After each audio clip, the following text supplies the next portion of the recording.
최근에 세입자들이 울며 겨자 먹기로 위기주택을 선택하고 있대요. 위험성이 높다라는 걸 알면서도 싸니까 들어가겠다고 하는 세입자들이 많은 거예요. 해결책이 마땅치가 않은 거예요.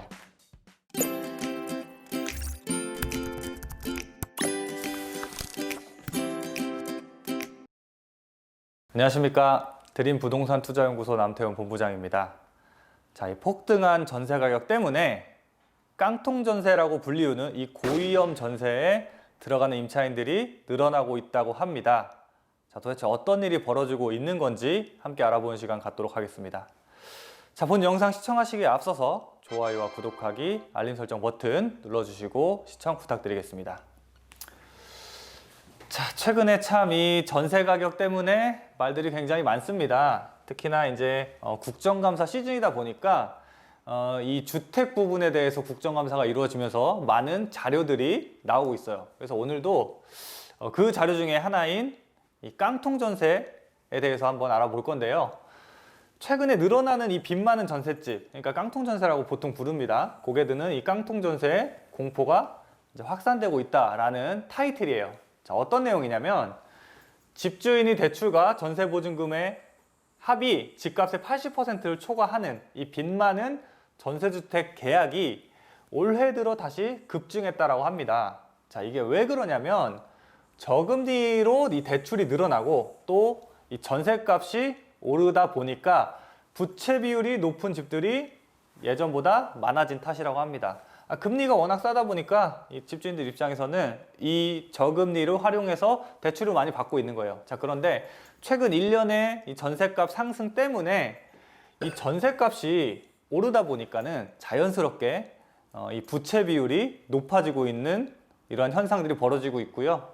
이런 거에 지금 들어간 사람들이 많다는 내용이에요. 그래서 최근에 이 전세 가물을 맞이해서 빚이 많아도 들어가서 살겠다는 이 전세 수요가 많아진 영향이 더해졌습니다. 참 안타까운 부분인데 이렇게 위험성을 알면서도 전세로 들어가겠다고 하는 사람이 많아진 게 현실입니다. 그래서 전문가들은 이른바 깡통 전세의 위험이 갈수록 높아지고 있는 지표라고 우려를 하고 있다고 합니다. 지표는 뒤에서 보여드릴 거예요. 자, 보면은 2017년에 52.96%였던 이 위기주택 비율, 흔히 말하는 임대가가 과도하게 높은 이 주택의 비율이 52.96%였는데 지난해에는 39.59로 낮아졌다가 올해 들어서 다시 4.07포인트가 반등했다라고 합니다. 그러니까 위기주택의 이 숫자가 낮아졌다가 올해 다시 올라간 거예요. 그러니까 무슨 일이 벌어지고 있는지 모르지만 어쨌든 위기주택이 늘어나고 있다는 거죠. 지표를 한번 같이 볼게요. 자, 이게 전세보증금 반환보증 발급 건 중에서 부채 비율 80%에서 100%의 비중입니다. 그러니까 집값 대비해가지고 임대가격이 80%에서 100%에 다다르는 이러한 주택들의 비중이에요. 보면은 이 빨간색 선은 서울이고요. 이 검은색 선은 전국 데이터입니다. 일단 서울을 기준으로 볼게요. 서울 기준으로 2017년도 같은 경우에는 이 부채 비율 80에서 100%, 그러니까 위험주택의 비중이 53.89%였어요. 굉장히 많은 수치였습니다. 근데 이게 점점 줄어들었었어요. 45.50%, 2018년도죠. 45.50%였고 2019년도에는 43.96%까지 떨어졌다가 2020년도 최근에, 사실 물론 2020년은 아직 다 끝난 건 아니죠. 그러니까 현재 10월 달까지의 9월 달 전달까지의 데이터입니다. 데이터만 봤을 때 46.50%로 지금 늘어나고 있다라는 거예요. 이런 위험한 이런 부채 비율을 가지고 있는 주택들의 비중이. 그래서 보면 최근에 세입자들이 울며 겨자 먹기로 위기주택을 선택하고 있대요. 전세 매물이 희소해지면서 빚이 많은 주택이더라도 일단 들어가겠다라고 한다고 합니다. 통상 이 빚 많은 주택들은 이러한 결점들 때문에 주변 시세보다 조금 저렴한 경우가 많습니다. 기사에서 나오네요. 저렴해요. 일반적으로. 안 들어가려고 하니까 저렴하겠죠? 근데 송파구의 한 공인중개사 대표님의 인터뷰가 있는데 부채 비율이 아무리 높아도 시세보다 저렴하다면 입주를 하겠다라는 세입자들이 많다고 합니다. 그러니까 이렇게 위험성이 높다라는 걸 알면서도 싸니까 들어가겠다고 하는 세입자들이 많은 거예요. 자, 이 말을 뒤집어서 보면 전세 금액이 그만큼 비싸고 부담되니까 내가 안전한 걸로 가려면 그렇게 비싸고 부담되니까 다소 위험성이 있더라도 그냥 살겠다라고 하는 이 세입자들이 늘어나고 있다는 거예요. 얼마나 안타깝습니까? 너무 안타까운 현실입니다. 정말로. 그래서 지금 현재 부동산 시장이 어떻게 펼쳐지고 있냐면 이렇게 고위험 주택으로 갈 수밖에 없는 게 현실이에요. 이 분양, 이 전세 가격, 이 전세가 폭등 이 상황이요. 해결책이 마땅치가 않은 거예요. 자, 제가 얼마 전에도 이 깡통주택을 이 주제로 해가지고 다룬 영상을 한번 올린 적이 있었는데요. 사실 그때는 이렇게 깡통주택이 많아졌다. 그러니까 전세 수요가 많아가지고 이 전세 가격이 거의 매매가에 다다를 정도로 전세 수요가 많다. 그 원인이 뭐였냐면 그때 포인트는 뭐였냐면요. 청약 대기 수요들이었어요. 지금 뭐 분양가 상한제라든지 3기 신도시 같은 것들 시행하면서 좀 저렴한 금액으로, 그러니까 시세 대비해서 저렴한 금액으로 신축 아파트들 청약이 막 나온단 말이죠. 그래서 그것을 노리고서 좀 일단 임대로 있겠다.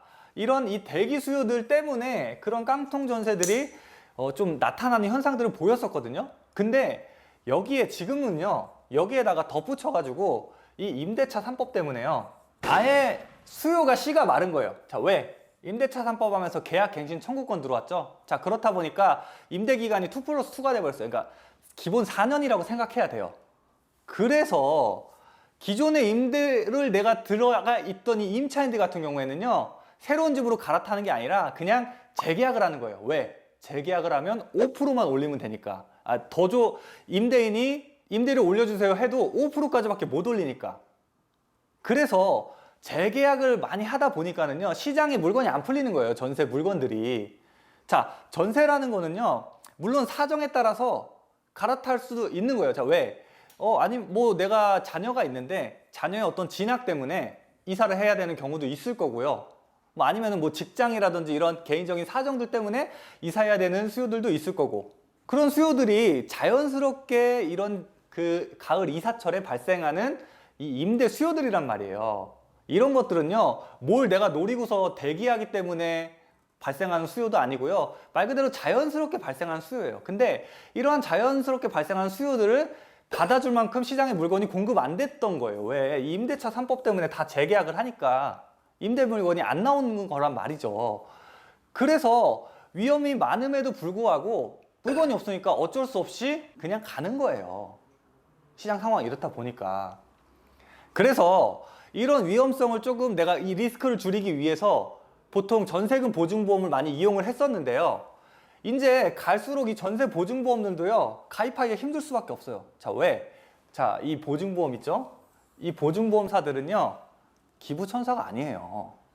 여기도 말 그대로 보증을 해주는 그냥 보험회사란 말이죠. 자, 그러면 이 사람들도 손해가 커지면은 좀 위험성을 알고 있더라도 보험을 들어줄까요? 과거에는 그런 좀 위험성을 있는 거를 알았더라도 들어줬다라고 한다면 손해율이 높아지면 높아질수록 보험사들은요, 점점 조건을 까다롭게 만들 수밖에 없어요. 내가 위험성을 줄이기 위해서 보증보험 들고 싶어도요, 못 드는 상황이 도래할 거란 말이에요. 자, 그래서 그러면 우리는 이제 앞으로 집을 얻으려는 임차인들 혹은 내가 이런 사항에 처하시는 분들은 그러면 앞으로 어떻게 해야 되냐? 이 고위험 임대주택에는 뭐 너무 당연한 얘기를 써놓게 했지만 고위험 임대주택은 피하셔야 돼요. 우리가 이 임대차로 들어갈 때 전세에 들어가시는 분들이 가장 걱정하시는 게 뭐예요? 내가 나중에 이 임대보증금 반환받을 수 있을 것이냐? 이게 가장 큰 걱정거리잖아요. 그래서 임대보증금을 온전하게 반환받을 수 있도록 보통 전세 들어가는 집에 뭐 대출 같은 어떤 뭐 빚이 껴있지 않은 것들을 보통 찾잖아요. 물론 껴있어도 조금 비율이 낮은 거. 뭐 예를 들어서 뭐 주택 가격이 10억인데 뭐 대출이 뭐 한 1억 정도 있다. 뭐 한 2억 정도 있다. 이 정도는 내가 전세를 들어가더라도 집값 대비해가지고 그게 높은 수준의 이 대출금이 아니기 때문에 보통 문제가 없죠.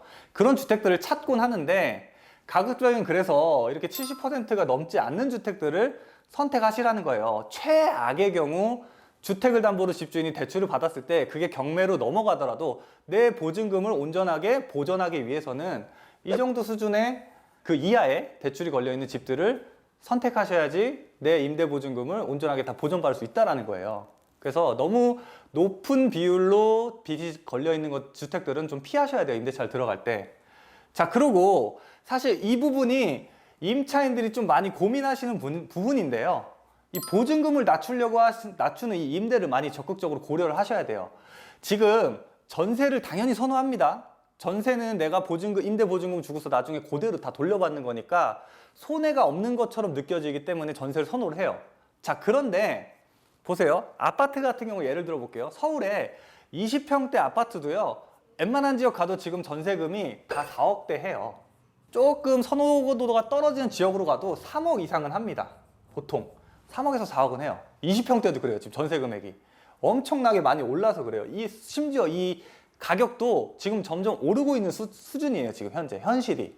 자, 근데 이거를 만약에 내가 전세 보증금 요만큼 주고서 전세로 들어갔을 때 이거를 다 떼이는 것보다는요, 차라리 월세로 들어가가지고 보증금 뭐 5천만 원에 월세 뭐 한 7, 80만 원, 뭐 100만 원 주는 한이 있더라도 차라리 보증금을 낮추시는 그러한 방식으로 임대를 가셔야 되는 거를 고려하셔야 된다는 거예요, 이제는. 그래서 이 반전세 형식이라든지 또는 월세 같은 이 보증금 자체가 낮은 이런 것들로 이렇게 위험한 임대차 시장이 펼쳐질 때는 조금 이런 것들로도 좀 가는 거를 고려하실 필요가 있어요. 무턱대고 그냥 전세만 고집하실 게 아니라, 야, 위험함에도 불구하고 그래도 나는 손해보기 싫어, 그래서 전세 갈 거야, 이렇게 생각하지 마시고요. 이거 보증금 한번 만약에 잘못되면은요, 진짜 타격 커요. 그렇다 보니까 보증금을 가급적이면 지킬 수 있는 방향으로 반전세라든지 월세 같은 것도 이제는 좀 고려를 많이 해보셔야 된다는 거예요. 자, 그리고 마지막으로 이런 이 시장 상황이 펼쳐지는 이 현 시장 상황에서 좀 나라에서는 좀 특단의 대책을 써가면서까지 시장을 조금 정상화시킬 필요가 있을 것 같아요. 자, 극단적인 예로 임대차 3법의 전면 재검토 같은 것들. 사실 쉽지는 않을 거예요. 재검토하는 게 쉽지는 않을 건데 이 정도 수준까지도 한번 고려를 해봐야 된다는 거예요. 너무 시장이 혼란스럽고요. 너무 위험한 시장이에요, 시장 자체가. 여기에 추가적으로 이 보증보험을 100% 가입 의무화 시키는 거예요. 사실 이거는 국가 재정이 많이 필요한 부분이긴 해요. 이런 부분들은. 현재 이 보증보험을 가입해야 되는 거는 임대사업자, 주택임대사업자들 같은 경우는 무조건 들어야 하는데요. 임대사업자가 아닌 사람들은 이거를 들 필요는 없어요. 근데 이거를 그냥 임대차를 들어갈 때 보증보험을 무조건 들게 해가지고 임차인의 임대보증금을 좀 어느 정도 보전해준다면 임차인들 입장에서 이렇게 혼란스러운 부동산 시장에서도 안심하고 임대를 들어갈 수가 있을 거잖아요. 물론 좀 전에도 말씀드렸지만 재정이 많이 필요할 거예요. 국가 재정이 많이 들어갈 겁니다. 자, 그럼에도 불구하고 어쨌든 좀 서민들이 훨씬 더 많고 이 서민들을 보호해야지 나라가 튼튼하게 또 갈 수 있는 거고 좀 안정적으로 갈 수가 있는 거잖아요. 그래서 이런 특단의 대책들도 조금 적극적으로 고려해봐야 되는 부동산 시장 상황까지 왔다라고 말씀드리고 싶고, 이런 것도 좀 적극적으로 고려해봐야 되지 않냐라고 좀 말씀을 드리고 싶습니다. 자, 오늘 준비한 영상은 여기까지입니다. 오늘 준비한 영상이 좋으셨다면 좋아요와 구독하기, 또 알림 설정 버튼 눌러주시기 바랍니다. 저는 다음에 더 좋은 영상으로 찾아뵙도록 하겠습니다. 감사합니다.